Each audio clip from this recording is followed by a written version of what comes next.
ఒక వ్యాపారం చేస్తున్నావా, దాన్ని లైట్ తీసుకోవద్దు, దానిలో నిష్ఠాంతులు అవడానికి ప్రయత్నం చేయండి. ఇంకా ఏంటి క్రియేటివిటీ, ఏంటి ఎలా చేస్తే నా వ్యాపారం అభివృద్ధి చెందుతుంది, ఎలా పీపుల్ మీట్ అవ్వాలి, దాన్ని సర్చ్ చేయండి. ఇంకా ఎక్విప్ అవ్వండి. వ్యాపారం చేశారా పర్ఫెక్ట్గా బియాండ్ ద టాప్ చేయండి.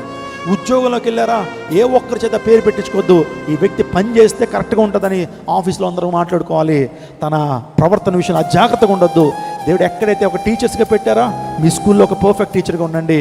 ఎక్కడ రిమార్క్ రావడానికి వీల్లేదు, పలానా టీచర్ కరెక్ట్గా ఉంటుందండి అని మీ స్కూల్లో అందరూ మాట్లాడుకోవాలి.